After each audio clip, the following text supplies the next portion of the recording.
Okay, nobody wanted this. Before I even mentioned I was doing a classic level, only one person brought up Mystic Cave 5 months ago, and even they were like, it's great, but the best? Why, Adam, why? Well, let's get into it. Hold on, I gotta help this guy. That was close. Mystic Cave rarely cracks the top 5 of any list, and I can see why. This is not a level that lets you go fast. It's slow, methodical, and focused mainly on platforming. You're frequently gated off from the road ahead, and problem solving is the only thing pulling you up. To put it simply, there is no flow in the cavern, especially not on your first go. But it's the first level that felt fundamentally different to me as a child, and this design departure from the previous runways imprinted on me. The difficulty jumps here. It slows you down and punishes you for standing still. Many rooms feel like puzzles with escape pulleys and hidden springs. It's just such a strange zone, fit right into the center of a game that always works to keep you running, and that is why it's my favorite classic stage ever. Well, so far. I need to play them all again. So that's weird, right? Well, let me follow it up with a horrible confession. I'm truthfully not really a classic guy. When I made my 3-hour Sono biography, I crowned SO2 as my fave Hedgehog game ever. But now that I'm fully back into Sonic, that's just not the case. I never fire up any of these titles for fun, more for curiosity. Their achievements speak for themselves, and with an over 30-year lifespan, many have already spoken about them. So what can I offer? Rather than focus entirely on how these levels function, I'll also examine how they make us feel. I'll still outline routes and pixel placements, but I want to highlight the personal impressions these places left on us. Since this is my first official classic examination, consider Mystic Cave a test run. As for which version we'll be looking at, well, there's a lot of them. I don't own a Genesis, but I got a lot of ports and remakes. I even set them up side by side and did a lot of tests, and the version I landed on for today was the good old Mega Collection. It's the first place I ever played Sonic 2. It's technically still running the Genesis version, I believe, and it's presented in 4x3, which I want to stick to. It might not look pretty, but these videos were never about graphical fidelity anyways, so consider it your classroom projection to take notes on. Like I said, this is just a test run, and that is a lot of pretext, the wart of all Ajax videos. But enough with the excuses, it's time for us to begin with Mystic Cave Zone,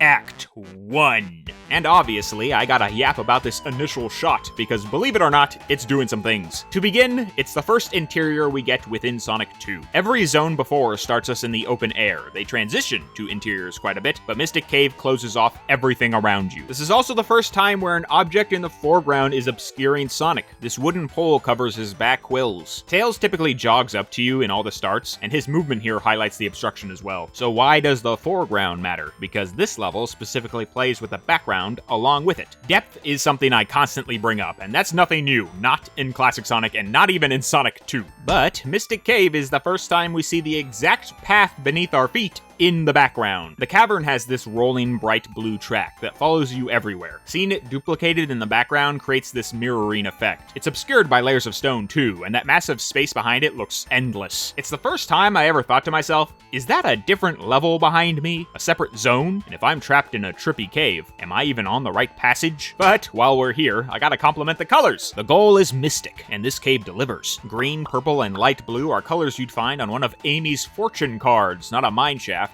They paid me for that one. But when utilized here, it makes the place freaky, along with the music. The purple melds so well with the depth of the darkness, and that stupid little blue line. I love it so much. It's defiant behind all that malachite. That's what it is, right? But hey, I just mentioned music, didn't I? Well, guess what? I finally decided I'm gonna talk about music in these level videos. As I said before, I know nothing about music, but I know how it makes me feel, and Mystic Cave makes me feel sinister. But in a fun way. It's mainly that little melody at the start. It creeps in before kicking off. All the notes sound like they're tumbling out of the song, down a mine shaft. Ooh, nice one, Adam. And they got that one sustained wail that sounds like a ghost going, does that make any sense? No. You know, the thing, he's got that little dee-dee-lee at the end. It's very playful. And at the end there, he's just starting medley. The creepiest part of the song is when he gets quiet.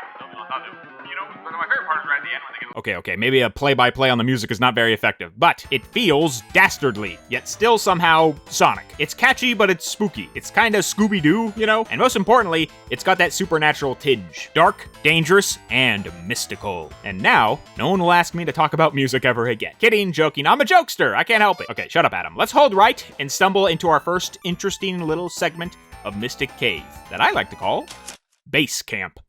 Based camp. Anyone? Let's fall down first and immediately get a payoff to that foreground obfuscation. A bubble shield hides behind one of our poles, the flashing monitor hidden pixel perfect behind the wood. And then you got this odd spike trap. Not exactly dangerous, but it incentivizes you to jump, which is exactly how you unlock your exit, as hanging from the pulley lowers the bridge. This scene also illustrates how the 4:3 aspect ratio aids with the vibe, as you get no indication what this lever even does because you cannot see the bridge when you grab onto it. It's a mystery in Mystic Cave, you know. Keeping our view tight keeps the space tight, and what better place to use this than a cramped, confining cave. Anyways, next we find our first Crawlton. This guy is mainly just popping in to say hello. He will rarely hurt you, and a better demonstration of his attack comes higher up. We then pass an actual dangerous spike trap and find our next pulley. One last thing, there actually is a spike step showcase down here, but only if you go for the bubble shield. You get poked from the left, but it's not essential. You don't have to run into it. Alright. So, 2 levers, spikes at the bottom, solid bridges. Now, how about that top path? Well, that one starts mean, as we come face to face with the Crusher, trademark pending. These things are infamous. The timing is tight, the reaction is fast, and they blend in so damn well. Plus, these things are strangely sharp, like it's a stalactite, not a pillar, so it's got a point to it. But the point creates open space in this curve, see? It looks like only this part will hurt you, but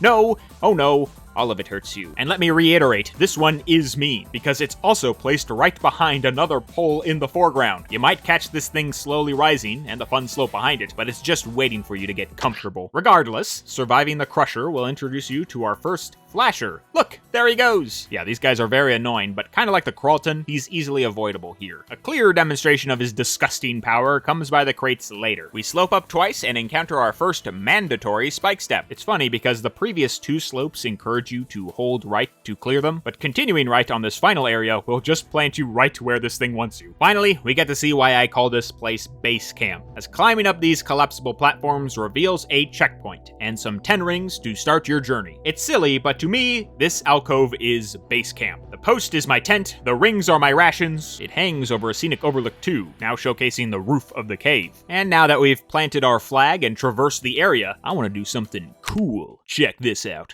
Wow. Vroom.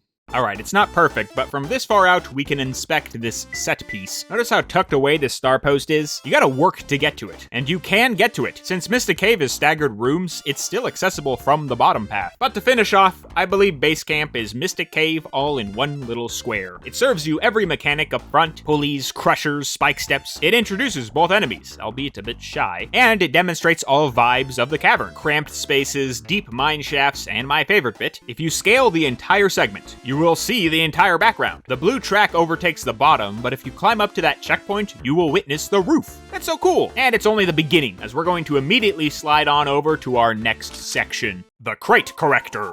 This next part is pretty tiny, but we gotta talk about the mystical floating crates, man, because they decide your future. Okay, it's not that dramatic, but I think the situation is amusing. Yet again, you have 2 routes to progress, a bottom route behind a crusher, and a top with the crates. However, fumbling the crates will drop you onto that bottom route. Truth be told, both of these routes are not too bad. You can even redirect yourself back to the top if you politely pass the crusher. But let's chat on the tricks these mystical crates pull. Well, they don't do much, but check out the surroundings. This platform with a ring box is way too close to the ceiling. You are robbed a full sonic jump, which makes you a bit antsy down below. You get another flasher rising up and a well-disguised Crawlton in these vines. And finally, if you do succeed in passing the mystical floating crates, then you're bombarded by another flasher at just the exact height to again halt you on a jump. Fine, I'll just run under you. Oh god, yellow spring! And we're back to the floor. But some squares won't stop me. We triumph over the cubes and hop on forward. The top path ends with a vine that lowers you onto a surprise spike trap, if you're not quick enough. The split of the bridge and the springing spikes make it feel like a booby trap, like you're spelunking. Speaking of spelunking, that's one of my favorite aspects if you fall all the way to the bottom. You get a lot of foreground following you through. I used to visualize these poles as supports for the top of the level, like you were sneaking under the mine tracks. Alright, Sonic, glue those shoes. Let's zoom out. Here's what I love about the Crate Corrector. Your top route is literally just one straight line. Mess up on those crates, and you gotta slip and slide, sprint and spring all the way up to the ending. These 3 guys are your main obstacle. If you just conquer them, you skip so much. It's a bog standard platforming challenge that acts as another booby trap. It's an uncomplicated obstacle that is dangerous because of the elements around it, which is very indicative of the rest of the cave. So let's see what else we got. Regardless of your direction, you are funneled into one tunnel with a flasher sent trapped by the devil. Once we exit, however, we get another large section that I like to call Multi-Mine Mix. They're mine tracks, right? They gotta be. Finally, the Mystic Cave is opening up. You're no longer trapped in narrow passageways and have some slopes used for speed and enough track to keep you running. But nearly every straight has something to keep you guessing, be it spikes, enemies, or boxes. So you can sprint past the crusher and continue your descent, or hop up above and climb these spike steps. This can take a bit of waiting, and missing this tricky pulley will send you right down into the jaws of the crusher. But taking your time to climb rewards you immediately with the top path. Up here, you will encounter very little resistance. Most obstacles come at you from the side rather than being attached to your lane. If you can bob and weave successfully, you can utilize the space they give you to hold your speed. But that still relies on a lot of luck from these rotating spike balls. You'll most likely end up slowing down to secure your footing, but you are rewarded with a fast shortcut to the end of the level. Now the road below is even flatter than this, and they even give you springs to fly forward. But a lot of these springs act as traps, because your clean open runways are littered with flashers. You also got another crate pack floating around in your face. You can actually climb on here early if you pass the crusher on your way down. There is a short route in the middle here that leads you to a checkpoint, yippee. Further lies a Crawlton death zone, and we're basically done with this segment. But that's a lot of layers I just went over. Let's zoom out and see it fully. As you may notice, we got a lot of runway. The top path takes a bit of platforming, but there's no hard obstructions. Our bottom path gives us the illusion of runways, but you're gonna have to deal with a lot of enemies. And if we trust the more jump-focused path of the middle, we'll find a checkpoint. So if we're being honest, I struggled with finding a theme here. How does this large open chunk work together with all of its layers? Well, what I noticed was that I was actually slowing down and planning my jumps at the top, while the bottom had me gunning forward into hazards. The springs in the straight empty track tease you with it. Plus, they give you invincibility. You can just crush through these things. However, if we do take the time to platform up above, we earn a shortcut that helps you finish up quicker. Kinda like slow make you go fast later, fast make you go slow later. I think the important thing to highlight here is that this is pretty open, especially for Mystic Cave. Your layers are typically locked into tunnels, so it's cool that they let you fall and switch into other routes. Typical everywhere else, but I wasn't expecting it in the cave. But let's finish up with Act 1 as we highlight this last little exit, which I'm gonna call Pulley Peak. We're back to two paths for our finish, and this is a simple escape, as your exit is hanging at the top. But as always, you can get there two different ways. Our bottom is more exciting, and even takes the name for this set piece, because it involves one of the highest pulleys in the act. It starts with a drop onto a ramp, which will fling you forward, and even before that, there's an invincibility item box if you want it. Essentially, you're encouraged to sprint ahead, and the Crawlton almost acts as a near-miss element, as you careen up the next ramp and start your climb. This can take a bit of work, as you gotta spring onto a moving platform, survive a collapsing bridge, and finally nail the grab at the end. But there is a shortcut, as the bottom of our pit hides a red spring behind this pole. Tapping this thing fires Sonic straight into the air. If you can manage to grab the pulley on your first descent, it is so satisfying. That's because you can catch all the platforms you're skipping as you zoom into the air. The rhythm of the grab to graceful dismount makes it feel like I skipped a lot of time wasters. Two more pulleys hang at the tippy top of your screen, and then you're out. But what about the top path? Well, you can't just waltz onto this thing, because this is where the shortcut from our previous segment leads. It's the only thing that opens the door here, but inside is just some raised steps and enemies. And then you're right at the final pulleys. Although I enjoy the bottom path's pinball ignition more, it's important to note the context of our top path. It's your reward for scaling so much in the level. Let's zoom out for a second.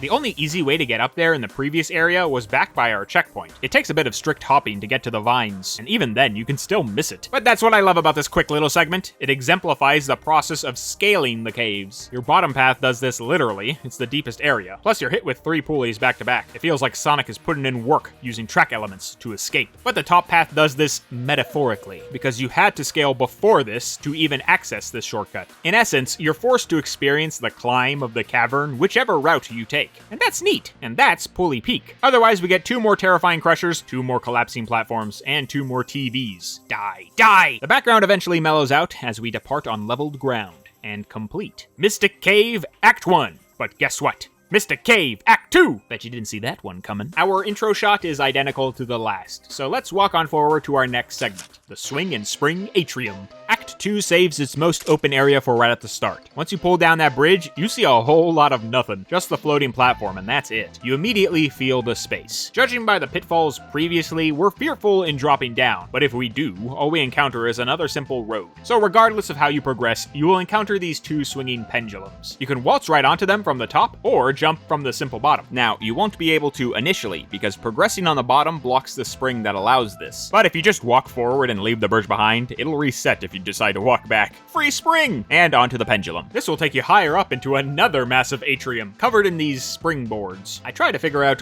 what is this for? Is it just for fun? It is fun, I like it, but why 5 next to each other? You get springboards later, maybe it's supposed to be an introduction. I mean, it gives Sonic a little twirl, so I'm not complaining. I do want to touch on this annoying yellow spring, however, because bouncing off this thing might just send you through the back wall and into a hidden base camp. Take a rest, Tails. We're gonna need you in the future. This seems like a perfect spot to zoom out. Well, would you look at that?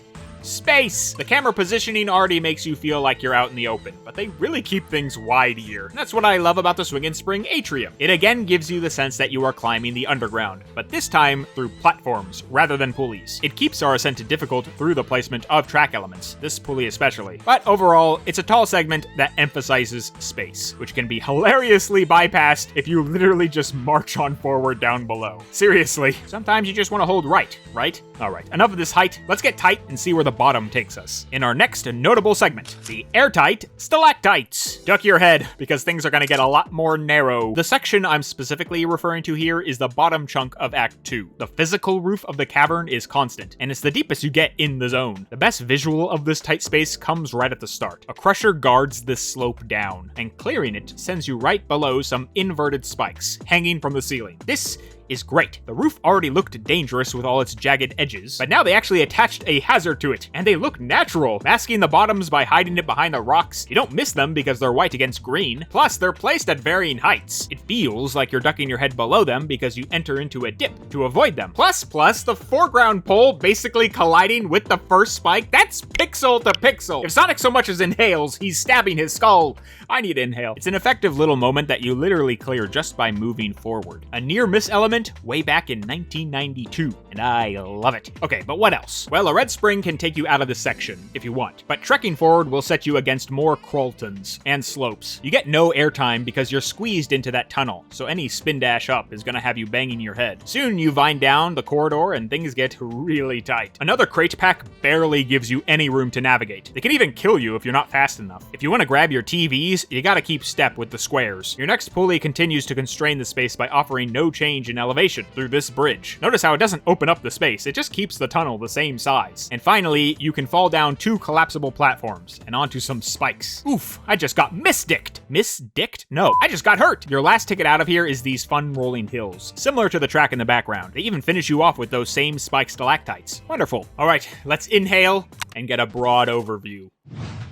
This chunk is what I consider the airtight stalactites. The height of the tunnel is very small, and it doesn't change much. You begin and end with a crusher and some spikes. And funny enough, you climb over a lot of what you go under. It's also littered with enemies that take use of the space. Kroltons and flashers will assault you when you have very little room to fight back. But what I think is the coolest part is that it starts with warnings from above, but also cautions you not to recklessly fall down below. You got 3 pits that barely signal their spikes until the last second, which means you are being very careful when navigating this entire section. All of this to say, it's terrifying. You feel like you can't breathe, and it absolutely feels like you took the wrong route. Shortly after, a vine can carry you up to another checkpoint, and you're now able to escape the bottom. But that skips the scene of Mystic Cave. You know the one. You've been waiting for it this entire video. It's probably all you remember from this stupid level. And of course, I faked a set piece around it. So let's just finally reveal the Supersonic Spike Pit. The pit! The pit! We gotta talk about the pit. This pit has gone down in infamy, and I'm sure you know why. It is a bottomless pit, but not the type we know and love. This is a bottomless pit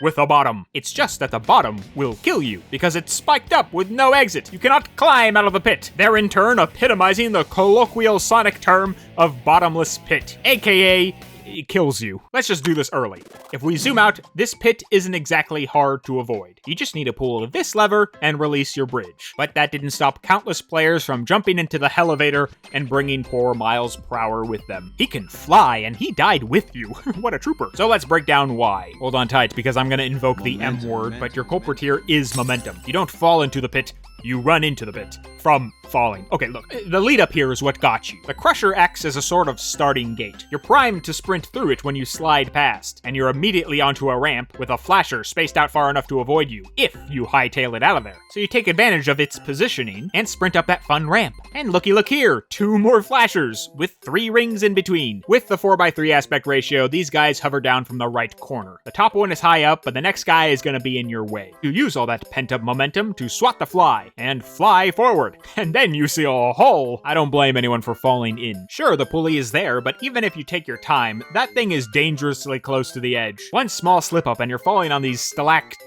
tops. It's a slow death, even worse if you're supersonic. Hope you brought some cards, Hedgehog. We gotta run out the clock. The funniest part about this death trap is that when you respawn and try it again, you have to deal with 2 more pits. But if you actually go down the next one, you gain a life. And if you accidentally fall down the one after that, it actually has an exit. That's so evil. No wonder Yuji Naka is in prison. It's up there with the Carnival Night Barrel as a collective nightmare for old heads. In the Christian Whitehead port, 2 phones, they replaced the pit with a secret entrance to the Cut Hidden Palace Zone, now fully playable. It's still there in Origins too. Check it out. Alright, whatever. Let's pay the toll, sacrifice tails, and move on forward to another short, really weird segment that I had to speak on, because we're marching up some staggered steps. This part always baffled me, not in its design, but in its inclusion. Towards the end of Mystic Cave, if you are taking the bottom path, you will be inundated with a bunch of little steps. The rest of Act 2 is fairly flat and connected. Even in previous descents, they still just trail you along with ramps. But this portion is just ledges,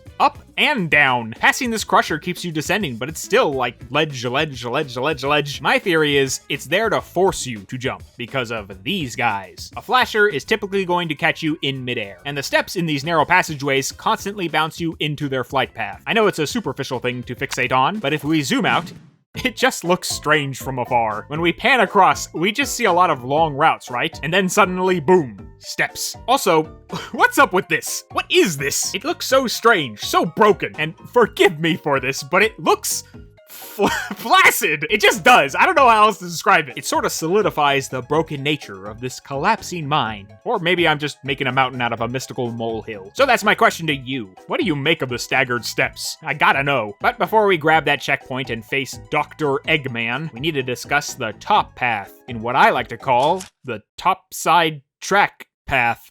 Give me a break, it's dark down here. Okay, this section is pretty long and runs all the way down to the end of the level, but we gotta discuss it because it's one of the rare times in Mystic Cave where they let you run for a while, and you gotta earn it because this path has you skipping a lot of what we just went over. Once you're up here, you encounter no solid obstacles, only annoying flashers. These things are best killed in motion, as you gotta ball up because they deploy fast. So even in dealing with the enemies, you're encouraged to do some quick movement. Once you cross these collapsing platforms, you start getting jumpy. Literally. Another trio of mystical crates spin you higher to some spike steps, and triumphing over those earns you a lot more clean runway. Now I'm gonna lump in this final little passageway because even if it is tight problem solving, you can finish it real fast. So you enter this area and bounce over 2 pits with the springboards. Yet again, I am perplexed by the springboard. They look like they're positioned to catch you in the bounce, but the first spring is gonna fling you forward if you're running down that last slope. Going full right will drop you down the middle of this little hole, but that gets you done even quicker. Why are you here? What am I missing? Whatever. You easily snag the next vine, dodge the spikes, and keep running. You fly down 2 slopes and catch this last vine by just holding left. Hot dog! It feels great, and it should, because it's a shortcut that drops you right to the end. But this checkpoint is pushing me back into the wide screen.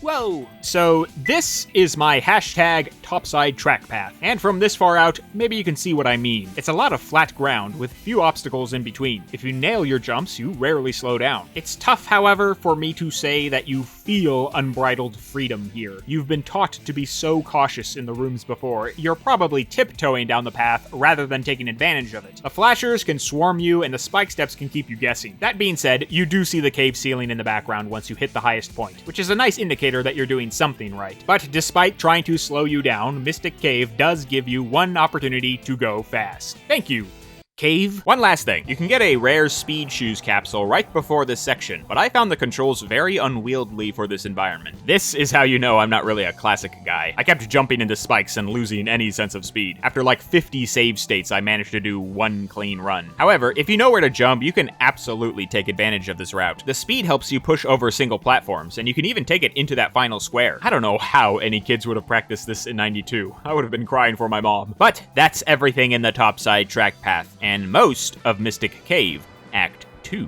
But before we finish this level, let's really quickly go over our boss fight with the Egg Mobile Dig Edition. Alright, haha, this boss sucks! Sure, it might be a bit more active than the Drillster, but you can still kill this guy in one rotation. I do love the idea, Eggman using the stalactites from the environment to assault you, but he uses the environment for nearly every boss in 2. This one is just one of the tamest. I was trying to come up with ways to improve this boss while still utilizing the functions of the level. He is drilling up and down. What if you had to access pulleys to follow him, maybe? You fight on flat ground. What if it was spikes over crumbling platforms? Maybe you had to pull down bridges to continue the fight. Bring back the crushers, introduce some every time he drills down. There's a lot to play with in Mystic Cave. It's a shame this mobile is one of the easiest. But once the doctor goes down, we head right and release the animals. And that concludes Sonic's adventure in the Mystic Cave Zone. Great work. Ooh. Alrighty folks, I'm running out of air. How does Mystic Cave Zone make you feel? For me, I feel like I'm trapped underground in a cave that wants to keep me there. Because of its staggered design, you come to expect rooms instead of runways. The flashers keep you from sprinting forward, so you take your time. You problem solve exits, you time out crushers, it's all step by step. It's slow. It's the first Sonic 2 level that feels designed against Sonic. The first Sonic 2 level that has no loops. Every runway, every ramp has a deterrent to keep him from going fast. It's built to zap his vibe, mess with his head. To me, it's the first big challenge in his adventure. But it's also a claustrophobic, terrifying mess that tested me, the player. I need to give all the classic games a proper run through now that I'm back into Sonic, but as a child, Mystic Cave was absolutely my favorite, because it felt like it had a personality. The stage that tried to break Sonic, and triumphing over it made me feel like a god. But despite all that challenge, Mystic Cave is still fun. It's got a cheeky tone. I mean, just listen to that music. It's not horrifying, it's spooky. It's not dark gray rocks, it's shiny, spiky malachite. Even with the annoying challenges it presents, it doesn't take itself too seriously. And I feel like it shifts the tone of the adventure appropriately. You come out of this thing, and you know you're closing in on the end. I understand I'm not gonna win a lot of people over with this one, but I have to plant my flag. Mystic Cave is delightfully odd. Through its layout, its soundtrack, its color palette, it feels like its own place. One of those great Sonic levels that stretches beyond the theme trying to box it in. I'm gonna pull one of these again, but it's not a cave level, it's a level in Mystic Cave, and I will never forget it, and never forgive it. Tails, pull me up, hurry! And that's how we'll leave things today. But I gotta know, what do you think of Mystic Cave Zone? Do you think of Mystic Cave Zone? Does anyone else think of Mystic Cave Zone? Someone, anyone! Anyways, this was my first attempt at analyzing something completely classic. Apologies if you wanted a more popular level, but this was one of my favorites as a youngin', so I had to do it first. My classic format will get tweaked and tested, but not for next video, because we are going back to 3D, and we are going back to Unleashed. This next level is so damn good. It's seriously one of my favorites of the entire franchise, right in step with Jungle Joyride, and it's been requested a lot. That's all I'll say there. But I also want to quickly mention that I'm back on my feet again, IRL. I kind of made this in the transitional period, but now I can get back to my usual schedule of vid making. Thanks to everyone for being patient, and also for all the support. Also, Sonic saw my video. Sonic the Hedgehog saw my video. I was so excited, I told my mom, I'm not even joking. And that wouldn't have happened without you guys. In my eyes, Sonic saw all of us that day and quickly turned away. He doesn't want to deal with that. As always, if you liked the video, please consider liking, commenting, subscribing, and or hitting that bell. Also, if you want to check out that Tabletop podcast I'm performing in, links below. Okay, enough yapping. I'm gonna go now. Bye-bye. Love you guys. See you soon. Bye.